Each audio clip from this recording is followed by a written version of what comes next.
Lightroom for mobile is not just for your phone. It's for your lifestyle.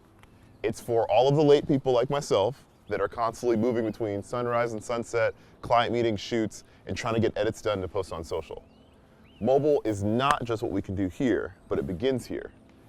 It's all about where you gotta go and what you gotta do. So this is editing on the go, how I use Lightroom for mobile in my workflow, no matter where I am. Let's get it. This is a video sponsored by Lightroom, written by me. Check it out. So here's a photo I took at a sunrise in Flatiron about a year ago. I love this photo. I love watching the sun just creep across buildings, but I made a little mistake in that I only exposed for the light, and early in the morning you can see the shadows are really intense all around here. So what do? On the go, I took that photo that morning. I'm editing it now to post today. Let's put 2 minutes on the timer and see what we can do. First, I gotta have this feel a little warmer like sunrise. So I'm just gonna bring my temperature up a little bit. Then I'm gonna move over to my light, bump my contrast, just to give myself a little punch, bring my shadows down. And I feel pretty good about where we are, but if I just wanna give it a little more feel, I'm gonna go over to my presets and go over to the urban architecture ones, just to get a little more punch. Now these are just a little dramatic, but UA1 is exactly where I want to be. And while I was complaining about the drama, all that means is I can just turn the amount of my edit down. So now my preset is giving me a nice warm morning feel. These like blues are kind of green, nothing like where we are now. And so I can take what looks like this morning and mix it with this and keep the vibe going. So next, I just want to add just a little bit of texture and possibly even a touch of DeHaze. And now we can see our before and after. We have a morning that looks a little bit like where we are today to something like this. I know we are only 15 minutes behind where I was supposed to be, so I'm gonna take you along with me and we're gonna keep editing in the car. Let's go.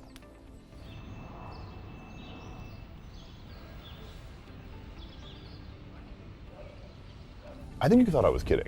We're actually on the move in the city. Partially because I'm late, and also I think it's kind of cool to not be in the studio, and when I say editing on the go, I mean editing on the go. We outside. There's Brooklyn, just moving. Look at it. And anyway, instead of me being distracted, let me finish this edit for my friend, who I'm gonna see a little bit later today. I love this portrait of her that I took about a week ago. Her hair looks awesome. So I figured I would make her a really cool black and white portrait to kind of send her as a gift so she can announce it on the internet, let people know how cool she looks.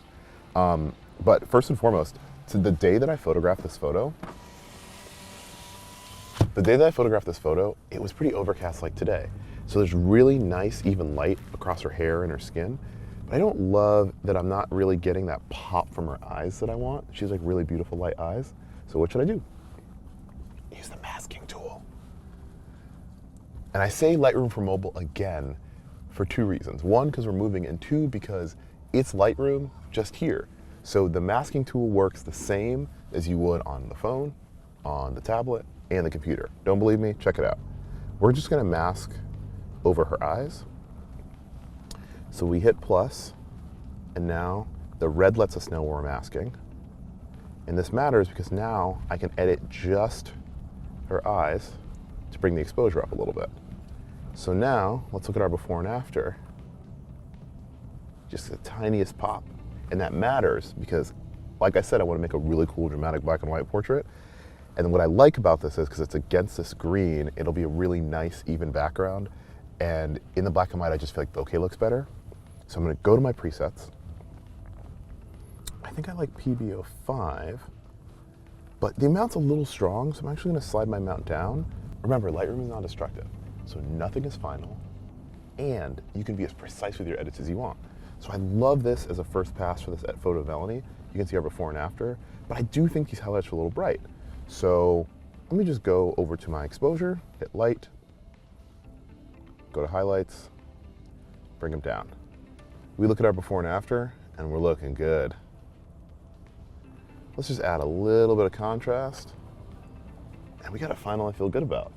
And now, when I'm 5 minutes, 10 minutes, 20 minutes late to hang out, I at least have this thing to kind of make people feel better. You can actually export in Lightroom with a border.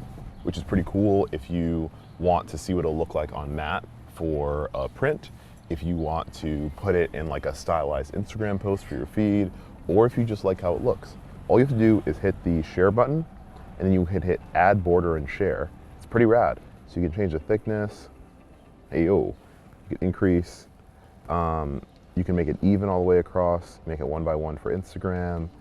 Like, kind of all the things you want to do. I feel like this looks like a stock photo now, which is pretty funny. But you can even change the color on the background. So here even, this color reminds me of my friend a lot. I love this like soft little pink. So yeah, just hit that, hit my blue little download. All right, so here's the good news. Well, good news and bad news. Good news is, although I am late, other people are late too. So while we wait for my friend to get here, we're actually going to edit 2 more photos if that's all right with you. And that's the good news. The bad news is it's chilly, but I guess that doesn't really matter. So let's get to it. All right, so another thing about Lightroom that's pretty rad is this brand new lens blur that you can do. And what I'm gonna do today is try to use it on this photo I took of my other friend jumping to give it a little like drama, make it feel like he's moving a little more than he did. I actually photographed this on my phone. I didn't really think to pull the shutter. So I'm gonna try to give it a little more drama with a little bit more blur. So let's see how it works. Right here, just like normal, open Lightroom for mobile. Go to blur though, something a little new. We can choose how we want to focus. So I'm going to focus on a point, focus on his face, just to make sure that we get his hair in as much as we want to.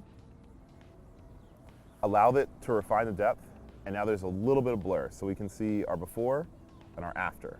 Now we can up the blur amount a little bit, just to make sure you feel like you're moving with him.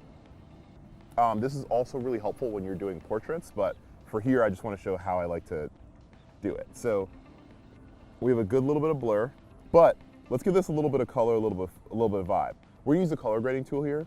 There's a lot of whites and highlights. So we're gonna slide over to our highlights, and we're not gonna do red. That's a little aggressive, but we want this to feel like, yeah, like Neo City. So we'll go a little blue here, maybe even a little green. Then we'll go to our midtones and get a little bit of red in here. Yeah, baby. So the color grade tool is really rad because you can add color directly to a portion of the light. So you can add color directly to the highlights, to the shadows, to the midtones. So now we have something like, look at this, man. My man's feeling like he out here in a little spy movie. So now, I'm actually going to crop this slightly because I want to get the bottom of this out a little bit. Just in, yep, there we go. I think by not seeing the bottom, it feels like he's higher, you know? So we like where we are. I'm gonna go ahead and use the masking tool one more time. Hit plus, go to brush, brush my subject. It's gonna give me a little exposure on his face so you can see a little better. And then lastly, I'm just gonna add a little bit of contrast, bring us up a little bit. And now you got my man moving through the future, which is pretty rad, right? I mean, maybe I could even do the same thing. You guys want to like, I can attempt the shot. Like we can just stand up and like, but yeah, let me not fall. It's called on the go. It's called editing on the fly and on the go, not editing from a hospital bed. And my insurance is not great. So let's just focus on this. So that is edit 1 with blur, color grade, and masking. Let's do a second one. Let's do something else. Do something funky. I don't feel like I photograph enough landscapes. But here is a photo that I took from a couple years ago when I went to Death Valley, which is over in California. So, I have an edit that I like, but we're gonna do a different one. We're gonna go to versions. Versions is pretty rad. It's this cool thing that lets you choose and create different versions of an image. It's like a virtual copy, or it's like sometimes what we used to do before we were using Lightroom for mobile, where we'd like edit, export, then edit on top, then export again. We don't gotta do all that. Everything is live here and in color. So we're actually gonna create a version for the one we have called Final, so I know what to go back to. Then I'm gonna go to Original, hit Apply, and now you can see my friend super small here, right? So what do I wanna do? I wanna go to my color mix and go over to my cyan, because there's all this beautiful cyan in this. And I just wanna saturate this way more. So you see the before and after? Look at this guy. just to give it like a alien rock feel. The color mix tool is really rad because what it allows you to do is to control certain colors with their hue, their saturation, and luminance. So what I'm trying to do is increase not only how saturated the color is, but even make it a little brighter with the luminance, and even move it so it's just a little bit bluer. So now I got that where I want to. Let's pull back out. We're gonna go to our effects. I'm gonna increase my clarity because I just want to give a little punch so it's really clear along the region where all like the sediment is. I'm not a geologist. Well, how the rocks look, right? So we're waiting. We're doing good. We're gonna bring our exposure up a little bit. And now we feel like we're in a good spot. But I kind of want to add to some drama. So we're going to add just a little bit of contrast. And now you're seeing our before and after. We're seeing some punch, right? All across the image. We're going to go back to our effects. And we're actually going to use DeHaze just a little bit because it was a hazy day, just to kind of give the color and give the image a little more punch and more definition. And then lastly,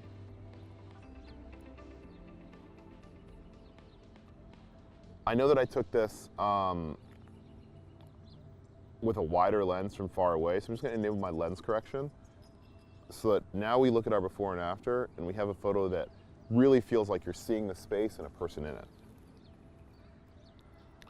If we want to get one more little thing, let's say for some reason I wanted to sell this as a landscape and maybe my friend didn't want to be in it. I can actually go to my brush. What brush is it, you ask? The healing brush. And all I have to do is just paint over my boy, and he's gone. So now we go from our before and after, or lose the person entirely. So let's say tomorrow I said, enough with the people. I'm a travel photographer now. I just do landscapes. It would help because I could be less late. No one's really waiting for me, just the world itself. But more importantly, I'm not gonna do that. I love people, but an opportunity to take a beautiful landscape like this doesn't always get to happen. And so getting to edit it on the fly, on the go with Lightroom for mobile is pretty rad. And we're gonna go ahead and use that framing tool I talked about before where I can add a border upon my export. And what I'm gonna do this time is I'm actually gonna match it to that teal from the rock that we love. So this is beautiful. Gives me the opportunity to make it really feel whole and nice, something ready for print, and also something I can know if I want to use for matte or not. And my friend, it's been really cool editing with you. I think I see my friend over there. So I'm gonna get up out of here.